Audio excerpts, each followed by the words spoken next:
주일 아침에 교회 학교 가는 아이에게 엄마가 이거 1,000원은 헌금을 하고 500원은 너 과자 사 먹어 하고 이제 1,500원을 줬습니다.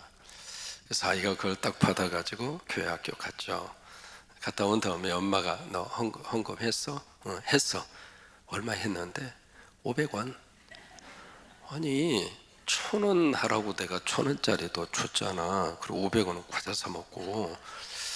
그러려고 교회 학교 갔는데 전도사님이 기쁘게 내는 헌금을 하나님이 참 좋아하신다고 그래서 나는 1,000원 내는 것보다 500원 내는 게 훨씬 더 기쁘거든. 그래서 나 500원 헌금했다고. 그리하여 일명 헌금 배달 사고가 일어난 거예요. 오늘 이제 성경은요, 이 헌금 문제를 다루고 있습니다. 이 배경이 되는 것이 사도행전 11장 28절 이하의 그 배경이 나옵니다. 그 이제 아가보라고 하는 사람이 예언을 해요. 앞으로 바로 이 지중해 연안에 큰 흉년이 일어날 것이다. 그 예언의 말씀대로 클라우디에오라고 하는 황제, 이분이 13년 동안 황제로 통치를 하고 있었는데 AD 44년에서 48년 그 어간에 엄청나게 심각한 그 흉년을 맞이합니다. 기근을 이제 맞이하게 된 거죠. 그러니까 성서에 기록이 될 정도로 그렇게 힘든 그런 어려운 상황을 그 당시의 사람들이 맞이하게 된 거예요. 근데 이 소식을 듣고 이 바울을 중심으로 해서 지중해 연안에 세워진 모든 교회들이 저 형제들의 고통이 우리의 고통이다. 예루살렘 교회 성도들이 기근으로 인해서 굶주림과 아픔과 고통 속에 있다는 소식을 듣고 남의 문제로 남의 이야기로 치부하지 않았어요. 우리가 토요일 날 우리 산불 피해 입은 사람들에게 성광교회 교인들이 구제 헌금을 좀 하시기 바랍니다. 아멘 안 하셔도 참여할 줄로 알아요. 산불로 인해서 갑자기 잿더미로 변해버린 삶의 자리에 그 모습을 보면서 만약에 저분이 내 가족이라면 우리 가만히 있을 수가 없죠. 그렇게 화재를 당하고 잿더미에 앉아서 통곡하고 있는 저분이 내 부모라면 그냥 돌아설 수가 없잖아요. 저분이 내 친척이라면, 아니 저분이 성광교회 출석하는 교인이라면 관리위원회에서 뭐하겠어? 가만히 있겠어요? 위원장님. 그러니까 그런 것처럼 이 산불 피해를 입은 사람을 위해서 우리 함께 기도하면서 여기 헌금합시다 하면 우리 성광교회 교인들은 다 참여를 해 주시더라고요. 그런 것처럼 이 예루살렘의 교회가 교인들이 흉년으로 1, 2년이 아니라 상당히 오랫동안 그 흉년과 기근으로 고통 속에 있는 그들에게 한 끼의 먹거리도 없고 한 끼의 식탁을 차릴 수도 없고, 모르겠어요. 저는 어린 시절에 참 이 먹는 문제에 제가 이제 호남 평야 끝자락에 살았습니다. 전라북도 김제군 봉남면 행촌이 4구 4번지 이게 호남 평야 끝자락이거든요. 그런데도 그렇게 먹을 게 이렇게 흔하지 않았습니다. 제 머릿속에 딱 박혀져 있는 한 장면, 여러분 독세기 풀이라고 기억하세요? 그거요, 그거 양재에 가져와서 훑어가지고 그거 가지고 죽 끓여 먹었던 기억이 지금도 나요. 우리가 이만큼 먹고 살만하게 된 것이 이게요 고대로부터 우리나라에게 주어진 축복이 아니었습니다. 불과 몇십 년 전이에요. 그래서 이것을 참 감사하게 생각하고 이것을 잘 유지를 해서 우리 후손들이 더 잘 되도록 그 책임이 우리 어른들에게 있잖아요. 그런 것처럼 그 기근과 굶주림 속에 있는 그들의 그 아픔과 눈물을 외면하지 않고 그 일에 앞장선 분이 누구냐면 바울이에요. 그래서 예루살렘에 있는 교회를 도와주자. 그래서 사도행전 11장에서는 부조라고 하는 말을 씁니다. 부조를 모아서 그들에게 보냈다라고 하는 기록이 사도행전 11장에 기록이 되어져 있습니다. 그 사건이 두 가지 면에 있어서 큰 의미를 가져요. 첫째는 예루살렘 교회는 유대인들입니다. 그리고 바울을 중심으로 세워진 다른 교회들은 이방인입니다. 이게요, 유대인과 이방인의 갈등은 심각할 정도를 넘어서서 지금은 이스라엘과 팔레스타인, 이게요, 미국으로 옮겨져서 미국에서는 이 이스라엘을 반대하는 그룹의 학생들은 이만큼도 봐주지 않고 그 자리에서 영주권자라 할지라도 추방시켜 버립니다. 지금은 21세기임에도 불구하고 그런 것처럼 이 이스라엘과 팔레스타인 이게요, 보통 갈등이 아니거든요. 근데 그 당시에 유대인과 이방인의 갈등은 그보다 더 심했습니다. 이제 그런 장벽이 엄청나게 이렇게 쳐져 있는 시대인데, 이방인들이 예수를 믿고 교회에 나와도 유대인과 같지 아니하면 당신들은 구원받을 수 없다, 당신들은 하나님의 백성이 될 수 없다. 그래서 철저하게 예수를 믿어도 유대인들처럼 할례 받지 않으면 기독교인으로 인정을 안 해주었고, 예수 믿고 교회에 나오더라도 바로 유대인들처럼 율법을 철저히 지키지 않으면 예수 믿는 것 가지고는 안 된다.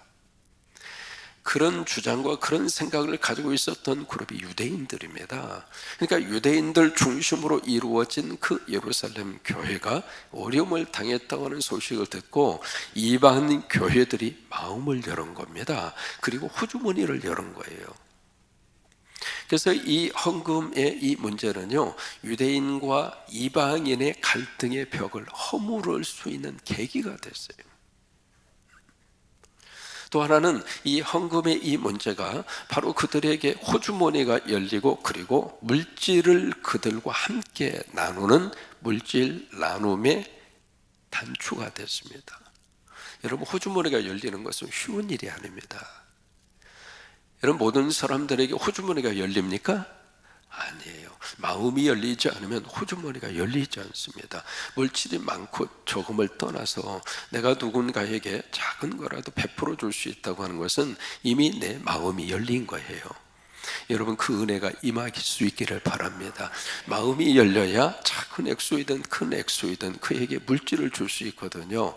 그렇게 해서 결국 이 초대교회 안에, 이게 예루살렘 교회든 이방인의 교회든 예수 그리스도 안에서 하나라고 하는 거예요. 이 성광교회가 그런 면에 있어서 군산노예뿐만이 아니라 이 지역사회 안에서 이 교회가 해야 할 일이 있습니다. 이 교회는 그 역할을 해야 할 교회입니다. 아멘이죠? 그래서 이 헌금 문제가 굉장히 중요한 그런 의미를 가지고 성경에 굉장히 자세하게 그렇게 기록이 되어 있습니다. 오늘 몇 가지 특징이 있어요. 뭐냐면 1절에서 6절까지 읽었습니다만은 은혜라고 하는 말이 4번 나옵니다. 1절에도 은혜라고 하는 말이 나오죠. 3절, 4절, 그 다음에 6절, 은혜라고 하는 말이 4번 나와요. 여기 1절에 그렇게 말씀이 시작이 됩니다. 형제, 뭐 하나 들어가야 되죠. 형제, 자매들을 꼭 빼지 마세요. 자매들이 화나면 큰일 납니다. 그러니까 형제, 자매, 여러분 성경을 꼭 읽으실 때 그렇게 읽으셔야 돼요. 형제 자매들아, 하나님이 마게도냐 교회 드립니다. 복수입니다. 이게 이쪽에 그 그리스, 지금 이제 그리스 나라가 됐죠. 그리스를 중심으로 해서 밑에 이쪽 부분이 그 당시에는 아가야라고 하는 지역이에요. 그리고 위쪽 지역을 마게도냐라고 그랬습니다. 아가야 지역의 가장 중요한 도시가 고린도입니다. 그리고 위쪽 마게도냐 지역의 가장 중요한 도시가 빌립보입니다. 그래서 이 마게도냐 교회들에는 3개의 교회가 있었어요. 빌립보 교회가 있었고, 데살로니가 교회가 있었고, 베레아 교회가 있었어요. 그 3개의 교회가 중심이 된 거예요. 마게도냐 그 교회들, 그 3개의 교회, 빌립보라든지 데살로니카라든지 베레아라든지, 이 교회들에게 하나님이 뭘 주셨는가? 은혜를 주셨다고 하는 거예요. 하나님이 성광교회에게 은혜를 주셨습니다. 이 교회가 73년 동안 자라오면서 이 교회 안에 큰 은혜를 하나님이 주셨어요. 여러분, 그 중에 하나가 뭔 줄 알아요? 역사가 73년이 됐는데 제가 4대 담임 목사예요. 여러분, 그런 교회 흔하지 않습니다. 여러분, 주의 종은, 목회자는 우리 가정의 부모하고 같아요. 제가 이제 그걸 언제 느꼈느냐면 목사 안수 막 받고 나서 용산칠교에 있을 때 제가 모시고 계시던 담임 목사님이 갑자기 사임을 하셨어요. 다른 데로 이제 떠나시고 나서 거의 한 1년 이상 그 교회가 비어 있었습니다. 그래서 제가 목사 안수 받자마자 바로 임시 당회장을 하고 그 교회 후임 목사 청빙 과정에 제가 관여를 해요. 굉장히 일찍부터 했어요. 그래서 제가 느낀 것이 있는데 거기 이제 용산제일교회가 석조 건물입니다. 그 밑에서 이렇게 올라오는 그런 구조예요. 그래서 로비에서 이렇게 서서 이렇게 보면 교인들이 이렇게 올라오는데 고개를 푹 숙이고 올라와요. 그게 한 번도 아니고 두 번도 아니고 계속해서 그 교인들의 모습이 눈에 이렇게 보이는, 고개를 푹 죽어 있는 모습이라고 표현할 수 있을까요? 그런 모습으로 교인들이 주일 예배를 위해서 올라오시는 거예요. 그래서 왜 그럴까? 속으로 나도 목사인데 왜 그럴까? 그런데 하나 깨달았어요. 아, 담임 목사님은 영적으로 부모구나. 아멘 안 하셨어도 그렇다 이 말이요. 아, 담임 목사님은 영적으로 부모구나. 잘났던 못났던 내 집에 부모님이 계시면 자녀들이 고개를 딱 들고 그리고 당당하고 자신감 있게 가정으로 들어오는 것처럼, 여러분 그래야 안 그래요?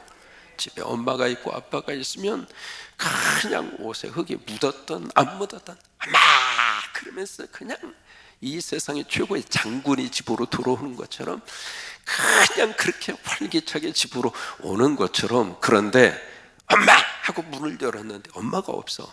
그러면 어떻게 해요? 풀이 죽는 것처럼. 그때 내가 그걸 깨달은 거예요. 야, 그렇구나.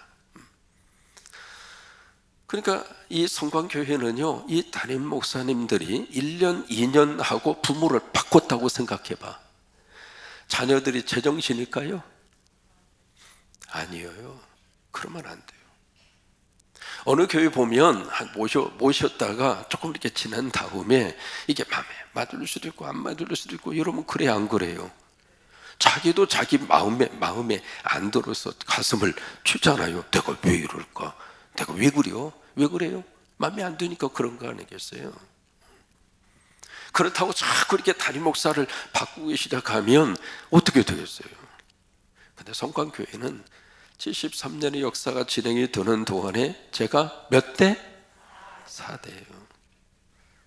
뿌리 깊은 교회입니다. 참 이 교회 좋은 교회예요. 그러니까 하나님이 이 교회에게 은혜를 주셨다 이 말이에요. 은혜를 주셨는데 그 은혜가 계속해서 이어져 가게 되기를 주의 이름으로 축원합니다. 그러면서 여기 형제 자매들아, 하나님께서 마게도냐 교회들에게 하나님이 주신 은혜가 있다. 무슨 은혜인가? 두 가지 은혜다. 첫째, 많은 환난 속에서 기쁨이 넘쳤다. 저는 이 은혜가 우리 속에 다시 한번 충만하기를 축복합니다. 그냥 좋아서 좋은 일이 많아서 기쁜 것이 아니라 여러 가지 많은 환난이 있었다고 하는 거예요. 그 당시에는 예수를 믿는다고 하는 것이 기득권을 포기해야 해요. 길드라고 하는 게 있어서요, 그게 상인 조합이잖아요. 그 길드에 가입을 못하면 장사를 못합니다. 장사를 못하면 먹고 사는 것이 심각하게 흔들립니다. 근데 그 길드에 가입하려면 우상 숭배를 안 하면 길드 그 조합에 가입을 못해요. 그러니까 예수를 믿는 순간에 갈등이 오는 거예요. 먹고 사는 문제를 해결하기 위해서 우상을 숭배해야 할 것인가, 아니면 내가 만난 이 예수 그리스도, 내가 믿는 하나님, 땅에서는 20년, 30년, 40년 내가 살지만 내가 영원히 살 수 있는 길이 이 길인데, 영적으로 내가 하나님의 축복을 받을 수 있는 게 이 길인데 내가 이것을 놓아, 둘 중에 갈등이 그들에게 있어서는 현실적인 문제였어요. 그래서 교회를 선택하고 믿음을 선택하는 순간 그들은 더 이상 경제적인 활동이 제약을 받는 거예요. 그것뿐만이 아닙니다.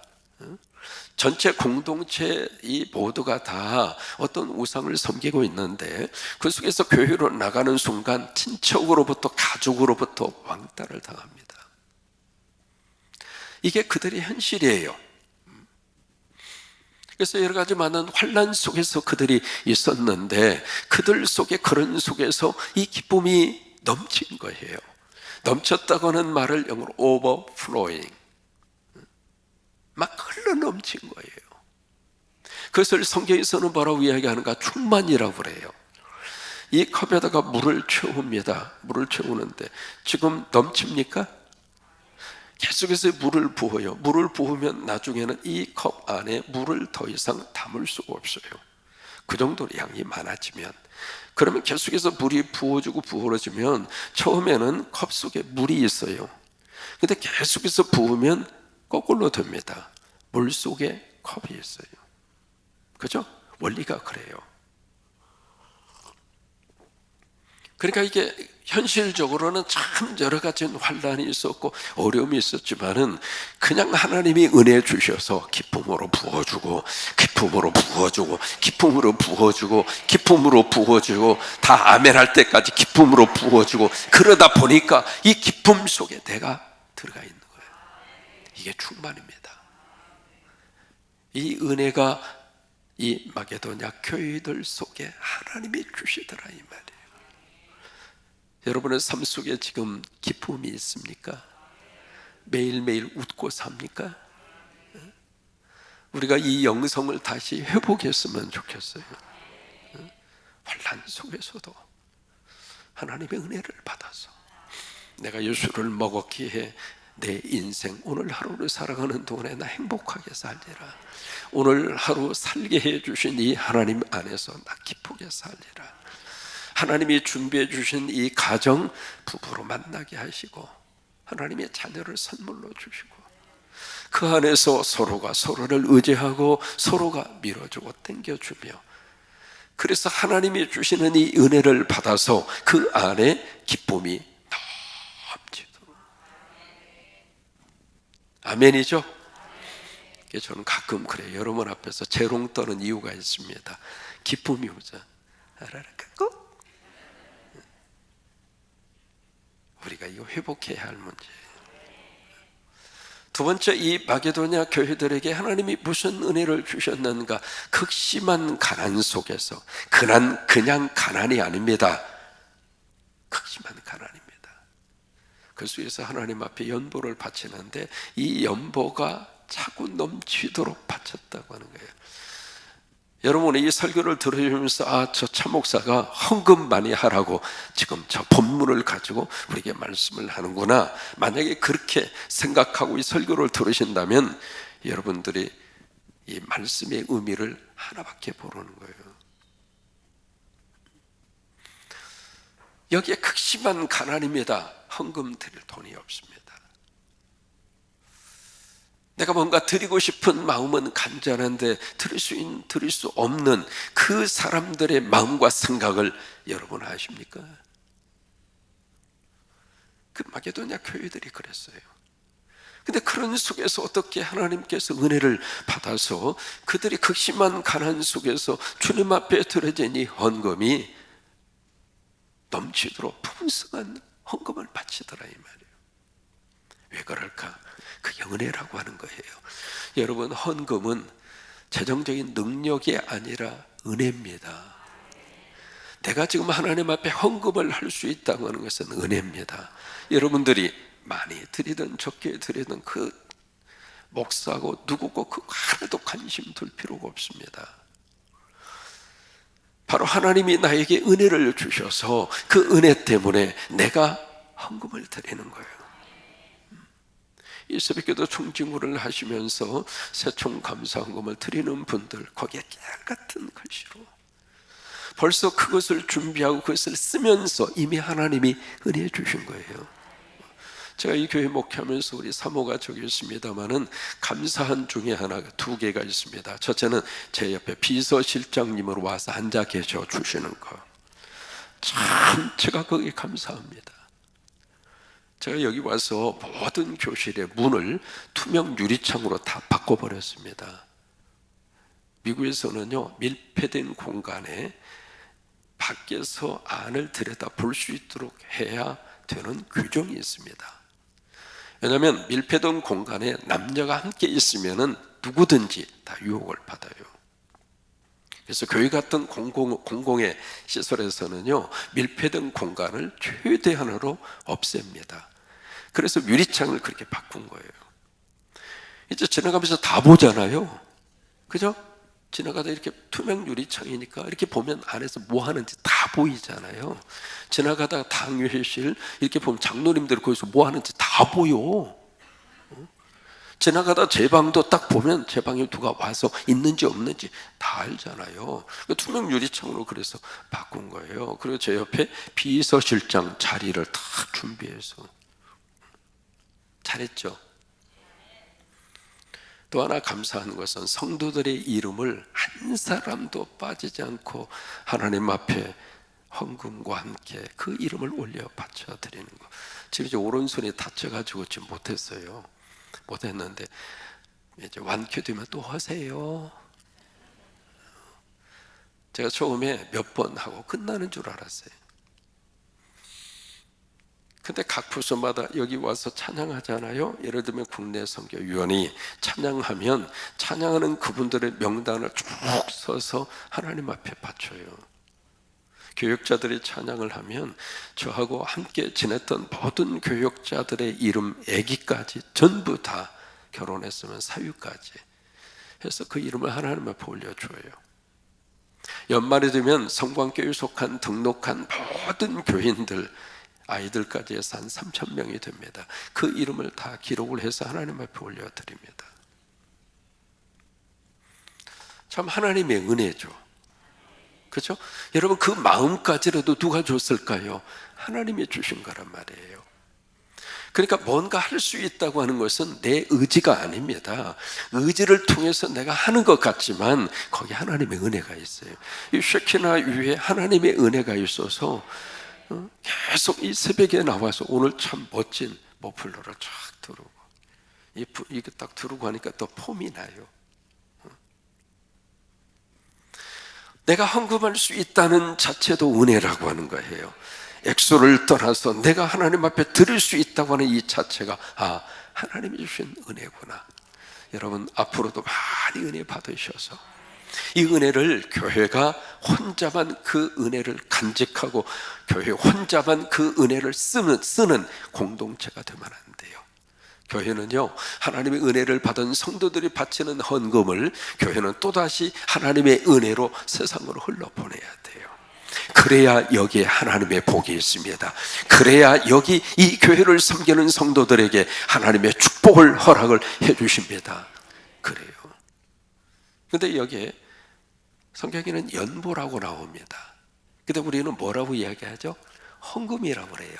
그러면은 연보와 헌금의 차이가 뭘까? 영어로는 두 가지 단어를 다 오퍼링이라고 해서 똑같이 써요. 똑같이 쓰는데 이 연보라고 하는 말은 감사 헌금과 같은 자원 헌금, 그걸 연보라고 그래요. 자발적으로 내가 은혜 받아서 하나님 앞에 드려지는 헌금, 이제 감사 헌금이라든지 뭐 그 내용들이 이제 연보가 돼요. 헌금은 일명 의무 헌금이라고 그래요. 다시 말해 11조를 말합니다. 그러니까 연보는 정기적으로 내는 게 아닙니다. 자원함으로 내는 것이기 때문에 그때그때마다 하나님이 주신 은혜 때문에 하나님 앞에 바쳐지는 게 연보예요. 헌금은 그것은 정기적으로 드려지는 헌금이에요. 그래서 이 헌금과 연보가 그런 의미에서의 구별이 있습니다. 우리 2015년도부터 작년까지입니다. 작년까지 우리 교회의 헌금 상황이 해마다 올라갔습니다. 2015년도에 결산이 18억이었거든요. 작년에 결산이 28억이 넘었습니다. 그러면 헌금 액수로 보면 해마다 1억씩 결산이 올라간 거예요. 엄청난 하나님의 축복이죠. 아멘을 별로 안 하려고 했어요. 이게요, 하나님께서 부어주시는 은혜란 말이에요. 여러분 헌금은 하나님이 복 주시지 않으면 헌금 나올 수가 없습니다. 내가 11조를 드리고 싶어도 11조를 바칠 수 있을 만한 액수의 물질을 하나님이 나에게 허락하지 않으면 어떻게 빚내서 해요? 여러분, 빚내서 헌금하지 마세요. 그래서 특별한 경우입니다. 하나님이 주신 것에 대해서 감사하면서 거기에서 내가 은혜 받아서 주님 앞에 드리는 것이지, 내 능력에 전혀 이렇게 따라 미치지도 못하는데, 마치 여기 아나니아와 삽비라처럼 그렇게 헌금만 하다가 부부가 한날 한시 그 비참한 일을 당했잖아요. 그러니까 그런 헌금을 하나님이 요구할 경우는 그렇게 특별한 경우 외에는 없어요. 그러니까 11조도 마찬가지거든요. 하나님이 부어주셔야 그 중에 10의 열의 하나를 떼어서 바치는 거죠. 그러면서 이 문제를 딱 꺼내면서 하는 말이 이 고린도 성도들에게 지금 뭘 말을 하고 있느냐면, 내가 마게도냐 교인들에게 이야기했는데 그 마게도냐 교인들이 참 예루살렘 교회에 대한 구제헌금을 이렇게 했다, 지금 자랑을 하는 거예요. 왜 자랑할까요? 너희도 해. 왜냐하면 고린도가 마게도냐 지역보다도 경제적으로 훨씬 더 나아요. 그 항구 도시이고 그 좋은 사람들이 유입이 되는 장소이고, 그리고 활발한 무역이 이루어졌던 장소이고, 그러니까 먹고 살만하지. 참 힘든 마게도냐 교인들도 이렇게 헌금했잖아. 자원함으로, 그리고 힘에 넘치도록 그렇게 헌금을 했어. 그거에 대해서 내가 증언할 수 있어. 3절이 그거예요. 내가 확신할 수 있어. 내가 증언할 수 있어. 그들이 어느 정도 헌금한 줄 알아? 그러면서 이 마게도냐 교인들이 이 구제 헌금에 그렇게 열심으로 참여하는 것을 고린도 성도들에게 살짝 이야기를 하면서 하는 말이 뭐냐면, 당신들도 그렇게 좀 헌금을 해. 그 심정이에요. 그래서 마지막 6절에서 그 말씀을 하고 있는 겁니다. 디도를 내가 보냈잖아. 디도가 있을 때 이미 구제헌금 시작했지. 그거 내가 갔을 때 그 구제헌금 완성시켜. 그게 6절이에요. 존 웨슬레 목사님, 그분이 이제 설교하면서 그 이야기합니다. 여러분 예수님 믿고 예수 먹고 부자 되시기 바랍니다. 모두가 다 아멘 그러죠. 사실 맞아요. 아브라함도 이삭도 야곱도 전부 다 거부가 됐어요. 예수 믿으시고 여러분 부자 되시는 것이 하나님의 뜻이에요.